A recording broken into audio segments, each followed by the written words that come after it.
अस्सलाम वालेकुम friends, welcome to कॉटेड short. अच्छा जी, आज हम करने लगे हैं लेसन नंबर 23 PSY 502 का, which is gestalt psychology. I am really sorry, मैंने काफ़ी ज़्यादा लेक्चर्स इसके स्किप कर दिए थे और जो हाथ लगे थे वो लेक्चर्स कर दिए थे, तो आई am really sorry for that. इंशाल्लाह हम जल्दी से इसको कंप्लीट करेंगे ताकि आपको कोई प्रॉब्लम ना रहे।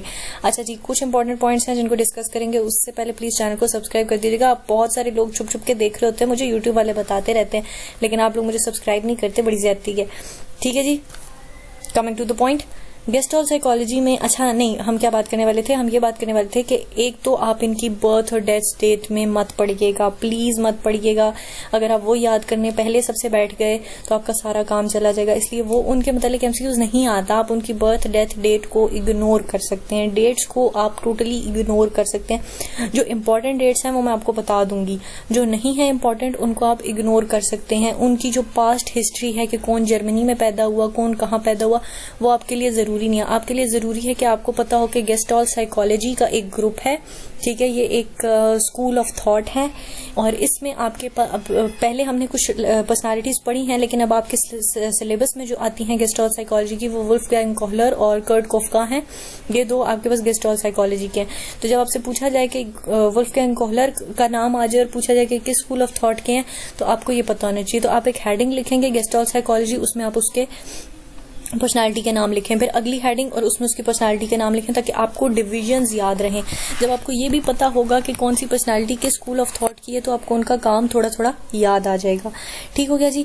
सबसे ज्यादा जो मशहूर चीज वुल्फगैंग कोहलर ने की है और जिसके लिए वो वेल नोन है, वो उनका एक एक्सपेरिमेंट था जो उन्होंने सुल्तान, उनका एक चिंपैंजी था, कहीं पे मंकी मेंशन किया गया है, कहीं पे चिंपैंजी मेंशन किया गया है, नाम उसका सुल्तान था।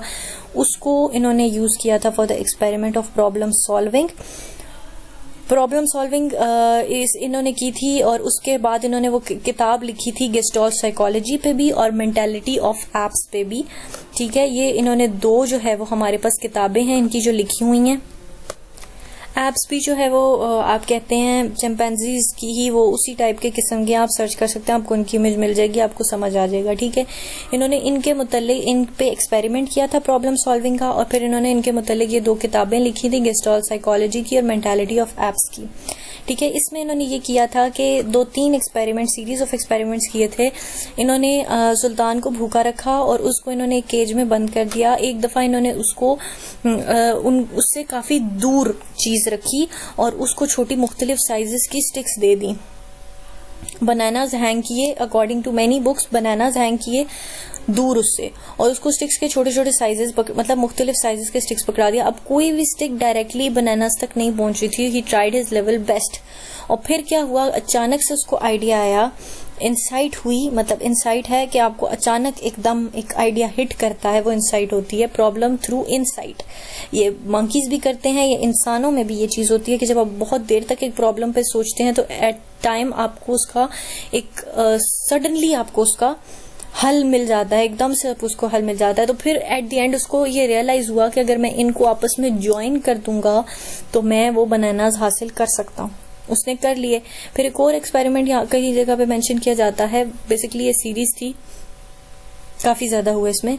उसमें ये था कि उससे ऊंचे बनानाज हैंग कर दिए गए और उसको डिफरेंट साइजेस के कॉटन्स या बॉक्सेस दे दिए गए जिन पे वो चढ़ के वो ले सकता था, पर वो एक कोई भी बॉक्स इतना नहीं था कि वो बनानास तक पहुंच पाता। तो उसे समझ आया कि मैंने इनको एक दूसरे के ऊपर रखना है और फिर मैंने बनानास तक पहुंचना है। तो ये जो बात है इसकी, ये एक्सपेरिमेंट है, ये इनको कहा जाता है जी, ये प्रॉब्लम सॉल्विंग के एक्सपेरिमेंट्स थे जो कि वुल्फगैंग कोहलर ने किए हैं। ये इंपॉर्टेंट है, इनसे मुतालिक सवाल किए जाते हैं, तो ये चीज आपने याद रखनी है।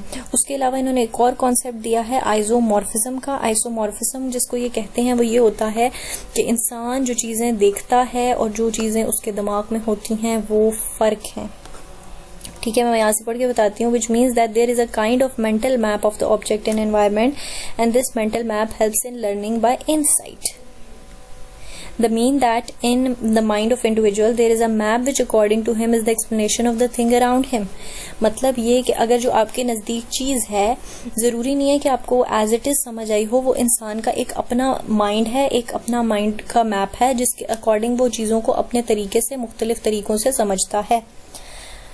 In other word the map is the individuals perception about the world, मतलब हमारा नुक्ता नज़र, हमारा नज़रिया जो हम देखते हैं, जिस नज़रिए से हम चीज़ों को देखते हैं वो होता है आइसोमॉर्फिज्म। मतलब मेरा देखने का एक चीज़ को नज़रिया कुछ और है, आपका देखने का नज़रिया कुछ और है। आपको ये लेसन बहुत मुश्किल लग रहा होगा, मुझे ये इतना मुश्किल नहीं लग रहा है।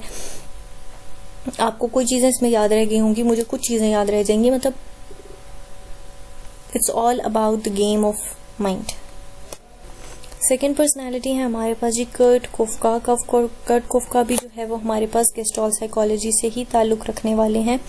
इनकी बुक, अच्छा किताबों के नाम आपने याद रखने हैं, किताबों के नामों से हवाले से आपको अक्सर एमसीक्यूज आ जाते होते हैं। तो इन्होंने किताब लिखी है ग्रोथ ऑफ माइंड, उन्होंने लिखी थी गेस्टॉल साइकोलॉजी और मेंटालिटी ऑफ एप्स, इन्होंने लिखी है जी growth of mind.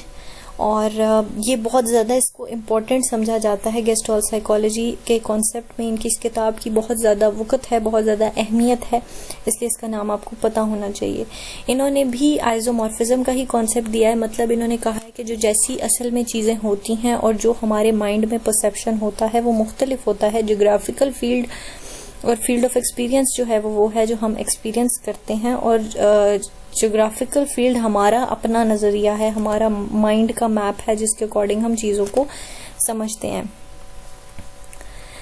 In his view, the individual tends to ignore the geographical field in face of the field of experience which dominates his understanding or perceptions। अक्सर ये होता है कि हमने जो चीज़ें एक्सपीरियंस की होती हैं, जो जिस तरह हमने एक्सपीरियंस की होती हैं, हम उन चीज़ों को ज़्यादा वक़्त देते हैं, ठीक है, बजाय उन चीज़ों के जो हमने हमारे माइंड में हमारा परसेप्शन होता है। मुख्तलिफ चीज़ों को हम इसमें एग्जाम्पल ले सकते हैं। अब वो फील्ड ऑफ एक्सपीरियंस ऐसे भी हो सकता है जो हमने खुद देखा हो, या मतलब हमारा कोई बैड एक्सपीरियंस जैसे हमारे माइंड में बैठ जाता है और फिर हम उसी तर्ज पे सोचना शुरू कर देते हैं, या किसी और की हमें बताई हुई बात जो हमारे जहन में रह जाती है और फिर हम उसी तरह से सोचते हैं। हम चीज़ की असलियत को नहीं देखते, हम अपने माइंड की गेम से खेलते हैं। जोग्राफिकल जो असल उसकी चीज़ है हम उस पर नहीं गौर करते।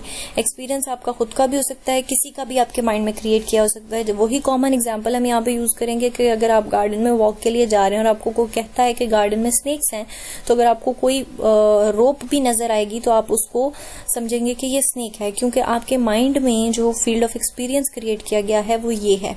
तो दोनों का कॉन्सेप्ट आपस में मिलता जुलता है। आइसोमॉर्फिज्म वाला भी यही कहते हैं कि आपके माइंड में जो परसेप्शन होता है वो मुख्तलिफ होता है जैसे चीज़ें एग्जिस्ट करती हैं। यहाँ पे इन्होंने उन दोनों फील्ड्स को नाम दे दिए हैं, एक को जोग्राफिकल फील्ड कह दिया, एक को फील्ड ऑफ एक्सपीरियंस कह दिया है। आपका जो परसेप्शन है वो एक्सपीरियंस है, जोग्राफिकल फील्ड असलियत है। तो वही बात है कि इन दोनों में फ़र्क होता है। हम जो सोच लेते हैं, जो समझ लेते हैं चीज़ों को, या जो हम एक्सपीरियंस कर लेते हैं, हमारे माइंड में कोई उसका एक्सपीरियंस क्रिएट कर देता है, हम क्या करते हैं कि वो हमारे लिए वो एक चीज़ हो जाती है ऐसा कि हम उसको माइंड में बिठा लेते हैं। तो ये चीज़ है कि इसमें फ़र्क है, इसको आपने याद रखना है। इनके इसके अलावा कोई ख़ास कंट्रीब्यूशन नहीं है। एक इन्होंने किताब लिखी है और एक इन्होंने ये फील्ड का एक्सपीरियंसेस बताए हैं, के डिफरेंसेस बताए हैं। उसके बाद हमारे पास एक नया छोटा सा मासूम सा ग्रुप आता है प्रोडक्टिव और प्रॉब्लम सॉल्विंग थिंकिंग का। ये वो लोग हैं जो कि इंसान की पॉजिटिविज्म के साथ, हैप्पीनेस के साथ, उसकी मोटिवेशन के साथ मतलब मुंसलिक होते हैं। ये कहते हैं कि आप क्यों नहीं पॉजिटिव साइड्स देखते, ठीक है। प्रॉब्लम सॉल्विंग लर्निंग के ये भी कायल हैं, प्रोडक्टिव थिंकिंग के, क्रिएटिव थिंकिंग के और प्रॉब्लम सॉल्विंग के। ये लोग भी वही बात करते हैं जो गेस्टॉल्ट वाले करते हैं, पर ये थोड़े से पॉजिटिविज्म की तरफ हैं। ये इंसान के वेल बीइंग, उसकी ये बेसिकली इनका मानना ये भी होता है कि इंसान का जो वेल बीइंग है वो उसकी क्रिएटिविटी से मुंसलिक होता है। अगर एक इंसान क्रिएटिव है तो वो क्या नाम है, वो मेंटली स्टेबल है। डजंट मीन के क्रिएटिव के उसको आर्टिस्टिक ही होना चाहिए, वो उसकी जो भी फील्ड है वो उसमें क्रिएटिव हो सकता है। मतलब अगर जैसे मेरी ये फील्ड है, मैं उसमें नोट्स को अच्छे तरीके से अरेंज कर लेती हूँ, हाईलाइट कर लेती हूँ, एक मतलब एक क्रिएटिव टच उन बोरिंग नोट्स में दे पाती हूँ, तो आई एम क्रिएटिव और अल्हम्दुलिल्लाह नॉर्मल भी हूँ। तो ये इनके अकॉर्डिंग इनका ये मानना है। अच्छा, इनकी ये जो पर्सनैलिटी है, I can't pronounce his name, तो ये आप लोग प्लीज़ पढ़ लीजिएगा। मेहाले जो भी हैं ये खैर इसी तरह ही हैं। इन्होंने क्या किया है He is noted for his work in the study of happiness, creativity, subjective well-being and fun, but is best known for the architect of the notion of flow and for his years of research and writing on the topic. इन्होंने इसी मौजू पर किताबें लिखी हैं और इस मौजू को अहमियत दी है कि इंसान की हैप्पीनेस और क्रिएटिविटी उसकी वेलबींग से रिलेटेड होती है, मुंसलिक होती है. आगे देख लेते हैं. इन्होंने काफ़ी ज़्यादा रिसर्च की है, बहुत सारे लोगों की क्रिएटिव थिंकिंग को, उनके माइंड को आप कह सकते हैं कि पढ़ा है, उनसे इंटरव्यूज़ ली हैं, उन्हें सर्च किया है, आर्टिकल्स लिखे हैं, किताबें लिखी हैं. इस डिसिप्लिन में इन्होंने बहुत ज़्यादा काम किया है. और दूसरी बात आ जाती है कि अमेरिकन साइकोलॉजिकल एसोसिएशन ने इनको पॉजिटिव साइकोलॉजी का एक लीडिंग रिसर्चर कहा है. तो आपसे ये पूछा जा सकता है कि अमेरिकन साइकोलॉजिकल एसोसिएशन ने पॉजिटिव साइकोलॉजी का रिसर्चर किसको कहा है, तो ये आपको पता होना चाहिए. उसके बाद हमारे पास आते हैं जी Edward de Bono. Edward de Bono ने भी कोई ख़ास इतनी चीज़ नहीं की. इन्होंने भी लैटरल थिंकिंग के बारे में, क्रिएटिव थिंकिंग होती है बेसिकली लैटरल थिंकिंग, और creative thinking leads to problem solving. तो इन्होंने भी उसी चीज़ को मतलब आपने गेस्टॉल्ट और इसको थोड़ा कंफ्यूज नहीं करना, क्योंकि आपके पास वुल्फगैंग कोहलर ने भी आपको प्रॉब्लम सॉल्विंग का कॉन्सेप्ट दिया, लेकिन इट्स नॉट अबाउट क्रिएटिविटी. वो है भी एनिमल्स से रिलेटेड एक्सपेरिमेंट्स, बेशक वो इंसानों पर एप्लीकेबल होते हैं, but that's not all about positivism. और उन्होंने क्रिएटिविटी को वेलबींग के साथ एसोसिएट नहीं किया. There is minor difference. अच्छा जी, उसके अलावा इन्होंने एक थ्योरी दी है लैटरल थिंकिंग की. आपसे पूछा जा सकता है लैटरल थिंकिंग किसने दी है? एडवर्ड डी बोनो ने दी है.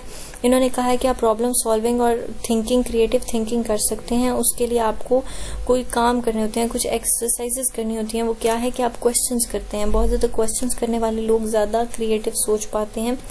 रोटेट, घुमा फिरा के चीज़ों को समझना. डिस्कवर हम क्या कहेंगे? डिस्कवर को उर्दू में क्या कहते हैं? मेरे माइंड से निकल गया. डिस्कवर कह सकते हैं कि ढूंढना मुख्तलिफ चीज़ों को, या मतलब डिस्कवर का एग्जैक्ट मीनिंग्स ऑनेस्टली स्पीकिंग मेरे जहन में नहीं आ रहा. और उसके बाद है डोमिनेंट आइडियाज़. मतलब आपको अच्छे अच्छे आइडियाज़ लाने हैं. आपको डोमिनेंट आइडियाज़ की आप रिसर्च भी कर सकते हैं, आप अपने माइंड में भी अच्छे आइडियाज़ लेकर आने हैं. उसके अलावा यहाँ पे एक पॉइंट है कि डी बोनो ने कंसल्टेंट के तौर पर कोका कोला के साथ काम किया है. तो ये आपसे पूछा जा सकता है कि किस साइकोलॉजिस्ट ने कोका कोला की कंपनी में एज अ कंसल्टेंट काम किया है, तो वो भी एडवर्ड डी बोनो हैं. तो आई होप कि यहाँ से आपको सारा क्लियर हो गया होगा. अब हम करेंगे लेक्चर नंबर 24 अपलोड. मिलेंगे नेक्स्ट वीडियो के साथ. टिल देन टेक केयर, अल्लाह हाफिज़. और प्लीज़ प्लीज़ प्लीज़ चैनल को सब्सक्राइब करें, वीडियो को ज़्यादा से ज़्यादा शेयर करें और लाइक करें. Thank you so much. अल्लाह हाफिज़.